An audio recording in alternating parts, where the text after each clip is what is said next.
বলে দরকার 5 রান। সেই সময় ব্যাট করতে নেবে সঞ্জীবন সাঞ্জনা লম্বা এক বাউন্ডারি মেরে মুম্বাই ইন্ডিয়ান্সকে ম্যাচ জেতালো। শেষ বেলায় দিল্লিকে কাঁদিয়ে এক রুদ্রশ্বাস ম্যাচে জয় ছিনিয়ে নিল মুম্বাই ইন্ডিয়ান্স। মুম্বাই ইন্ডিয়ান্সের যেন রক্তে জিত লেখা আছে। চ্যাম্পিয়নেরা হয়তো চ্যাম্পিয়নদের মতোই খেলে।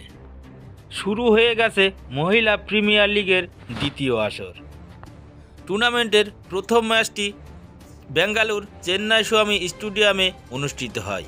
এই ম্যাচটিতে ডিফেন্ডিং চ্যাম্পিয়ন মুম্বাই ইন্ডিয়ান্স এবং দিল্লি ক্যাপিটালসের মধ্যে খেলা হয়। সঞ্জীবন সাঞ্জনা আবারও একবার দুর্দান্ত ফিনিশার। এই ম্যাচে লাস্ট বলে 5 রান দরকার ছিল মুম্বাই ইন্ডিয়ান্সের। দুর্দান্ত ছক্কা মেরে মুম্বাই ইন্ডিয়ান্সকে ম্যাচ জিতিয়ে দিলেন। এই ম্যাচটি তারা 4 উইকেটে জিতে নেয়।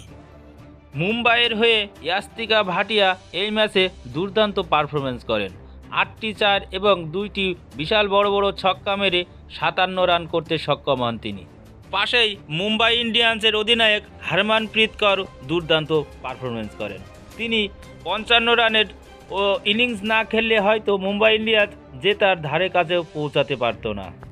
এর আগে প্রথমে ব্যাট করে মুম্বাই ইন্ডিয়ান্সের সামনে 172 রানের লক্ষ্য রাখে দিল্লি ক্যাপিটালস।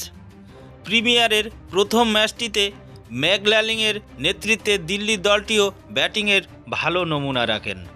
নির্ধারিত 20 ওভারে 171 রানই করতে সক্ষম হন দিল্লি, যার মধ্যে অ্যালিস ক্যাপসি 75 রানের দুর্দান্ত ইনিংস খেলেন। পাশাপাশি জ্যামাইমা রড্রিগেজ খেলে যান 42 রানের দুর্দান্ত ইনিংস। এদের দুজনার ইনিংসের সুবাদেই 171 রান করতে পারে দিল্লি।